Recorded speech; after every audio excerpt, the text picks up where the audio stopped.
on again. My microphone's not on again. Anyway, I keep doing that. I hope you guys are really well and doing great. And welcome to the next chapter as we run the passage through the Nag Hammadi texts.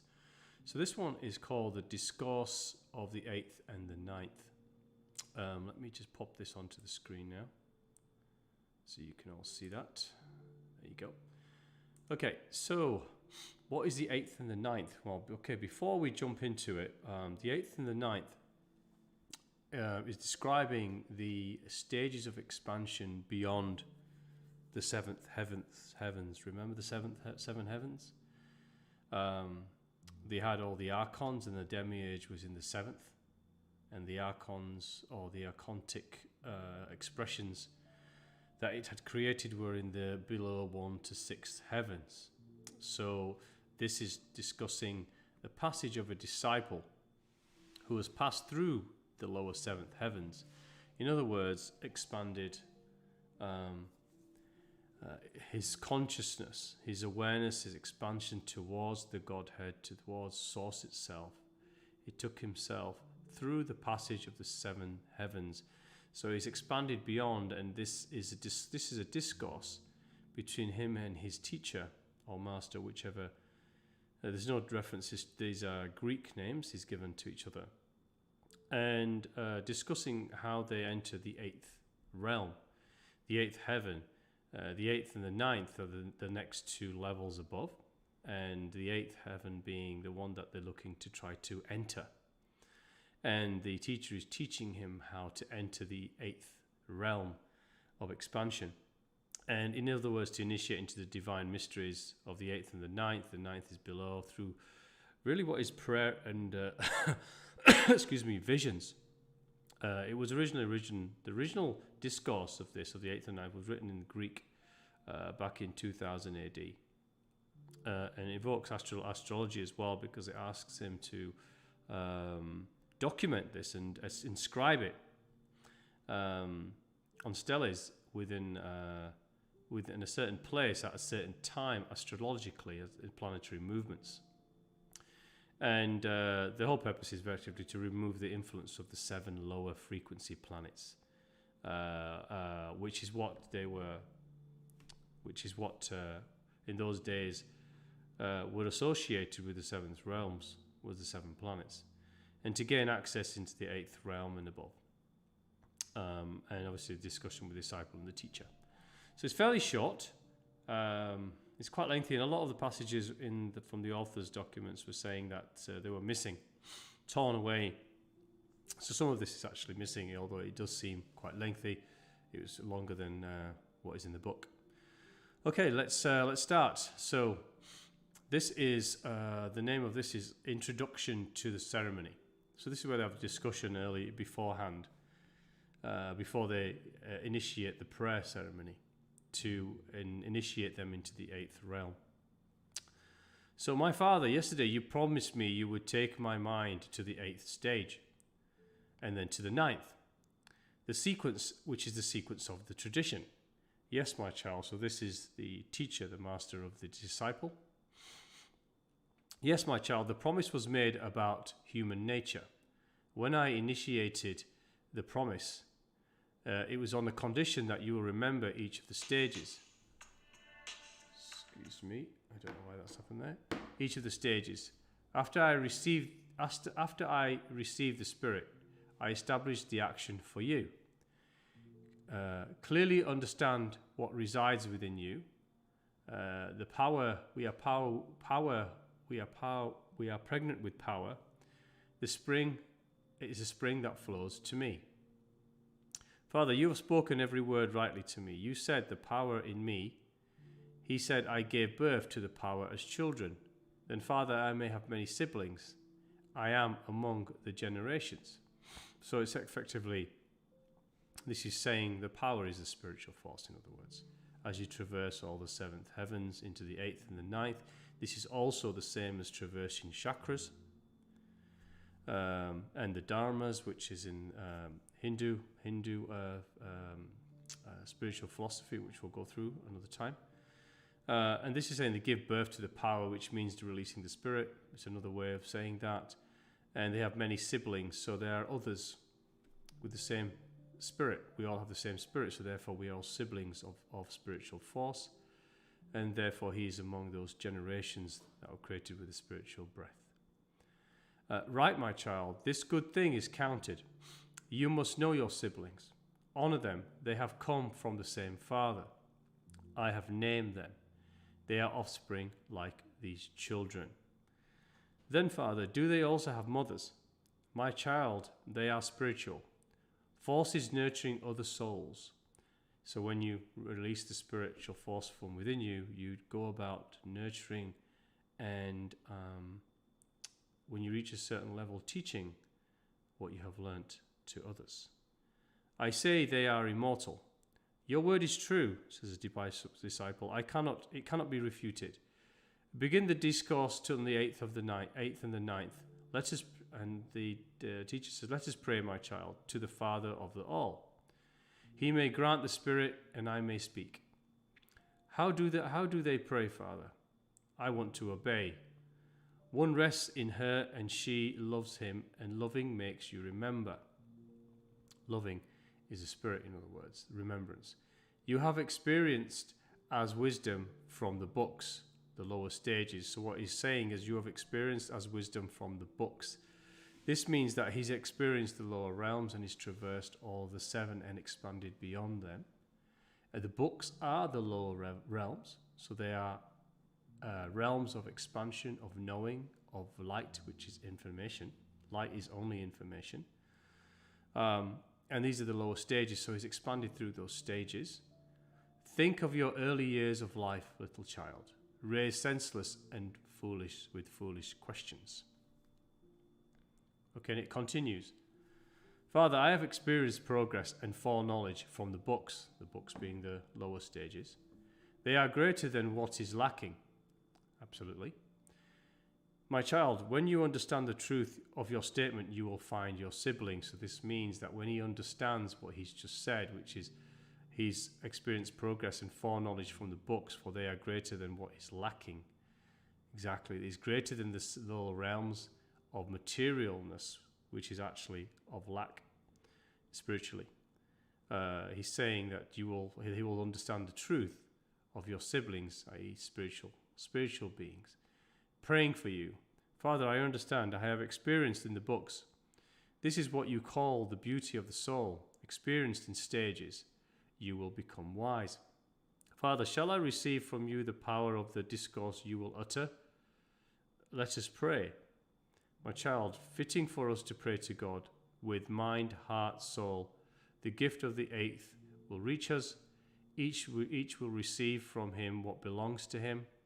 Your job is to understand. Mine is to be able to utter the discourse from the spring that flows to me. So what's happening here is that the disciple is being taken on a passage towards the 8th expansional realm, which is spiritual, which is frequency and vibration of self. And the teacher is going to utter what comes through to guide through him as he is already within the 8th realm, and to lead the disciple to it. And then also document this discourse and the passage to it through prayer in those steles, which is described at the end. Okay, the next section. Next passage is prayer for the ascent to the 8th and the 9th. So this is a prayer. There's a lot more in this than I've typed up because it's quite lengthy and I don't want to be typing the whole thing. But what is heavily highlighted in this particular chapter is that prayer is one of the main forms of connecting with the divine and moving and asking for assistance and moving through the passages of the books or the stages of expansion, which we discussed in the previous video before this, was that prayer is incredibly powerful. It takes faith in many to do that, and many are uncomfortable with prayer. It's actually, some people say it's easy to pray, but how many actually pray? Very few, in all honesty. In their private times, they only pray when they go to church. Prayer is a practice that you do, you become, and it becomes part of you. So establish that practice within yourself. Okay, I call upon you, that which rules over the kingdom of power, the offspring of light, the words are immortal, whose words are immortal and immutable, whose life for forms everywhere, gives life for forms everywhere, form gives form to substance, and where the souls and angels are moved, reaches all who exist, and is forethought. Forethought is protective care, the spiritual power. So the forethought is the expression of the divine. Remember, everything is created from thought itself, a divine thought. So this is the same thing as forethought, that which thinks before that which is manifest. Produces everyone, created everything, self within self. I love that statement, self within self, which means the spirit within the self, the true self within the self. Is perfect. One speaks in silence. An image is moved as one in power, above all majesty. Grant us wisdom from your power. A vision of the 8th and the 9th. Already we have advanced to the 7th. We are faithful. We are in your law. We have walked in your way.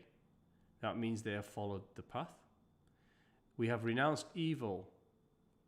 May we see the spirit. With the spirit we may see. The image that lacks nothing is a reflection of fullness. Recognize the spirit within us. Universe received soul. The one begotten, the one begotten is the thing that is not produced from reproduction, that comes from pre-existence, which is the source. And the begotten, which is the human, came to be. So the begotten came to be from the unbegotten. The birth of the self-begotten is through you, the spirit of the human or the spirit within the human, the self-begotten. Begotten things that exist, humans that exist, spiritual offerings from us, direct to you with heart, soul and strength. Save what is within us and grant us immortal wisdom. So that was a prayer. It doesn't read like a prayer, but it was a prayer that was sung out as a hymn to the divine, asking for the channel to be produced for the teacher so that the disciple could be also shown the way to the 8th realm. Okay, and so they achieve this, and this is the vision of the 8th and the 9th. Okay, my child, let us embrace in love, which is truth, information. The power that is light is coming to us. So the prayer is opening up the energy and frequencies of the 8th. The ineffable depths. How shall I tell you about the all? I see another mind, one that moves the soul, releases from pure forgetfulness. I see myself, found the beginning of power above all powers. It is without beginning. Language cannot reveal this. The 8th is the souls, and the souls in it, the angels, who sing a hymn in silence. So this is the 8th. Remember, the 8th is within the previous chapters we've already run through, is where the expanded soul would first be settled beyond that which is the 7th realms or heavens of the material, of the demiurge, if you like, of the self, of the ego, of the lust, of the mind. And it's also where they say the angelic frequencies exist. We sing a hymn in silence. I am happy to see you smiling. The universe is happy. Forethought keeps watch. He is the eon of eons. It is the eon of eons, a divine being, and provides moisture for everyone. Moisture in this case isn't water. It is nourishment, the spiritual nourishment which waters our being. My child, it is right before God for us to remain silent about what is hidden. Do not let my soul be deprived of the vision, says the disciple. O divine being, everything is possible. Sing praise again, my child. Ask what you want in silence. So in other words, what this is saying is not to preach out in a vocal way. It's urging the disciple to reach out to the source from which it's asking for guidance and strength, from within. Sing the hymns from within, do the prayer from the way within, connect to what it seeks from within. In silence means from within. When he finished, he called out, "What shall I say? We have received this light." This is the teacher. "I myself see the vision in you." So the teacher is now seeing that the practice that the disciple has been executing has revealed the energy that is proceeding through him of the eighth realm. "I see the eighth, and the souls in it, the angels are singing. They're singing up to the ninth. From now on, it is good for us to remain silent. Sing a hymn to the Father until the day we leave the body." So what does this mean, to remain silent? It's not physical silence, as in not to speak. It means silence is the spirit. It's for us to remain silent, to remain within spirit, to have that silent discourse with the divine from the realm within, which is silent. Silent is also the spirit. The spirit is silent within. And we sing a hymn to the Father until the day we leave the body. "I am singing a hymn in myself. You have found what you seek. Sing praise when my heart is filled. To God, so it may be written in this imperishable book." What is the imperishable book? So when we sing praise, we expand our journey through this universe, our journey through the journey of ourselves is written in an imperishable book. What is that? That is the Akasha. That is the quantum field of the universes of universes. It's the omniverse universe, the Akashic field that holds the record of our being from inception to eternity to infiniteness. It's everything that has ever existed, that has never existed, that may exist, may not exist, that has existed in the now, in the past, in the future, in the never. All possibility in the Akasha. This is the imperishable book. This is the record of all life. This exists in energy, in thought, and this is what you pass through, actually, upon each incarnation, and you take with you as you pass through it that which you have left in there.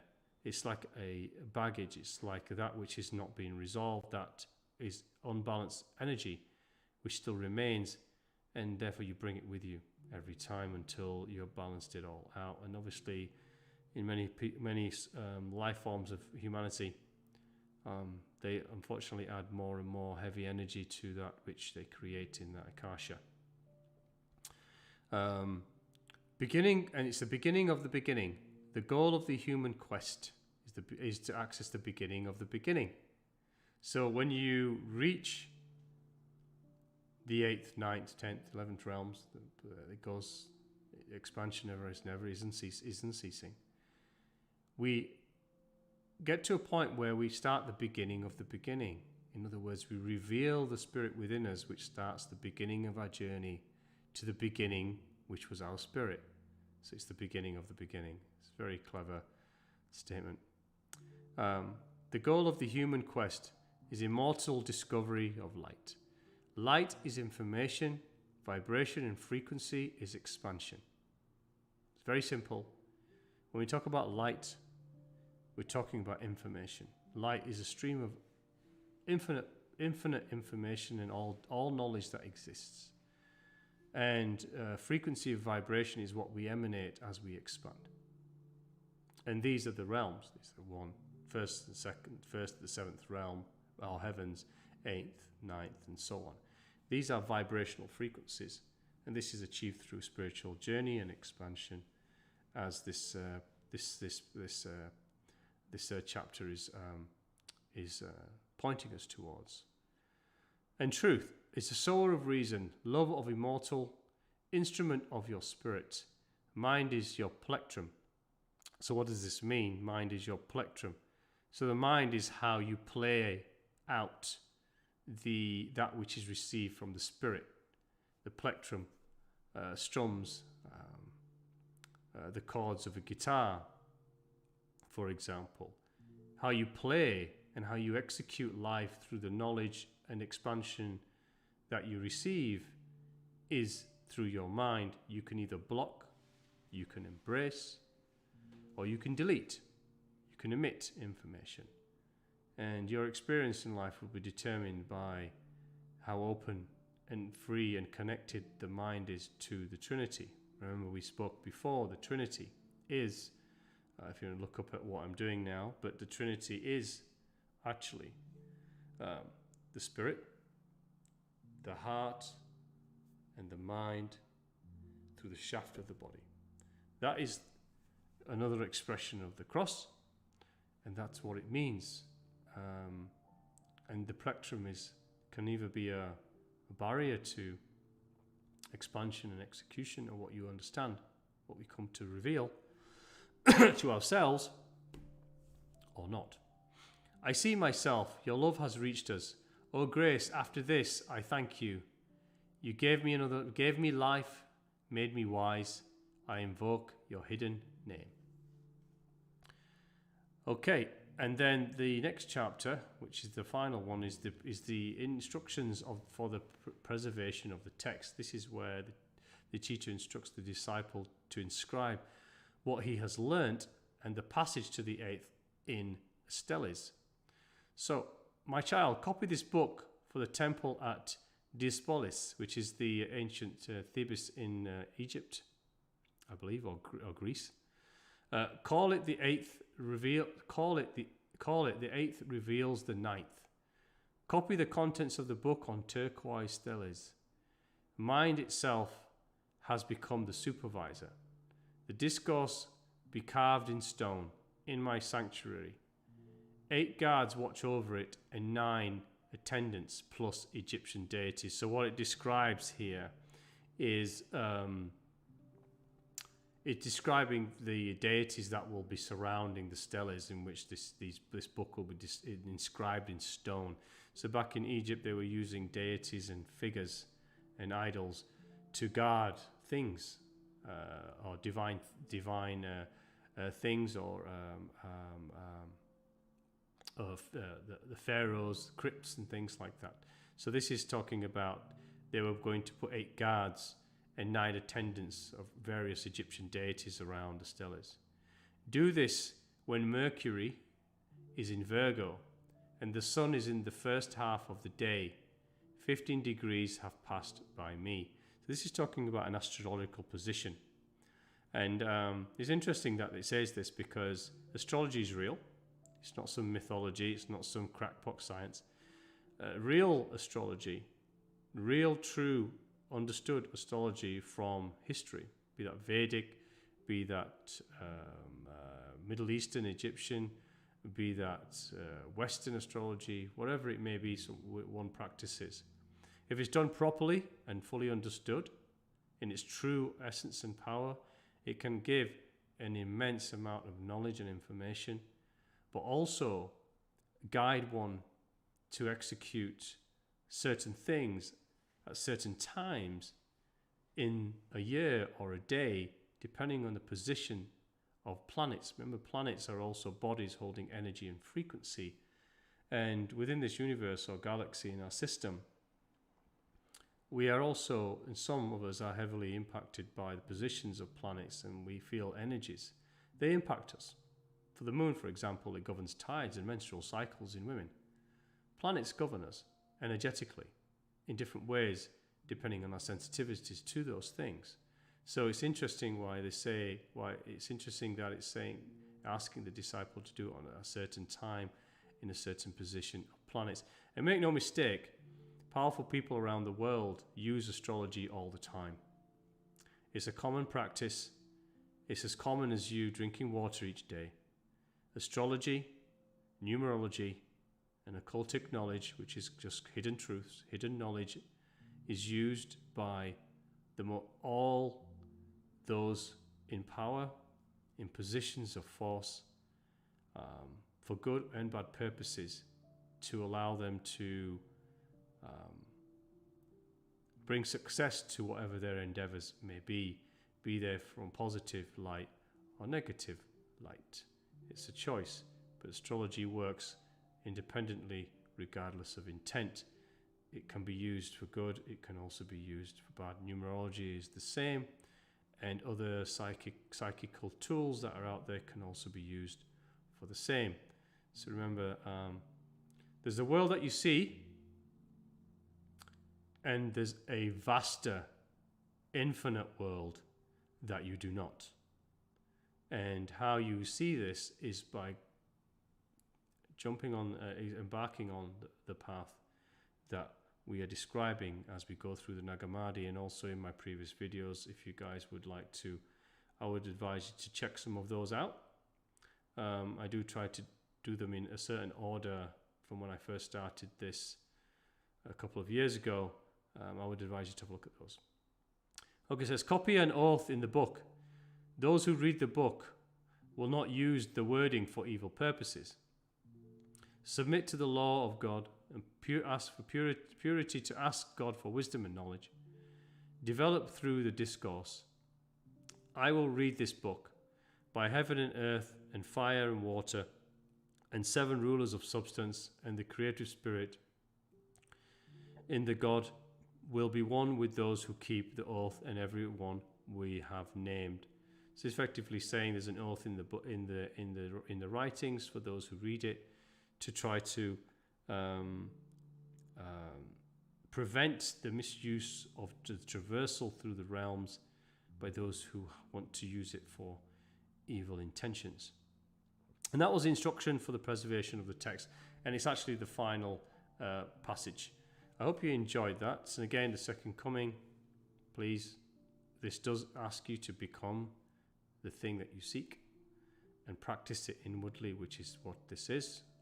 We are supposed to be Christ in ourselves. We are supposed to be Krishna in ourselves. We are supposed to be the Buddha in ourselves and all other deities and divine figures of our history. So we're supposed to be this ourselves. We're supposed to cultivate all of those things unique within ourselves as a coalescing force. They're all individual teachings which we're all supposed to incorporate, not just one, but all, to become that Christ consciousness or Krishna consciousness or Buddhic frequency. They all need to be coalescing together. And that's what this is asking. So again, Mahanji is asking us to do the same, to become what we seek and not just do spiritual practice for self-virtuous or self-righteous material or to be seen to be doing good. And again, and if I can assist anyone, please contact me on the spiritlounge333@gmail.com or on the Facebook Messenger if you wish to discuss any of your spiritual journey. If I can help, it will be an honor and a pleasure to do so. So I also want to say again, thank you for listening to this. Thank you for the time that you take to watch, and please share this with others who you feel would benefit from watching these videos. I'll be continuing with this. I want to do some videos in between, not just cascade through the Nag Hammadi because it's quite long, and do some others in between. But if you have any suggestions, please let me know.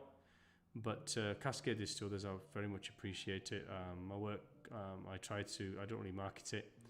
I tried before, but it doesn't seem to work through Facebook or YouTube, so it doesn't really seem to go to the right people. So the only way to get to the right people is go through those who are already listening to your work, who also know others who would benefit from it. So it's a word of mouth thing.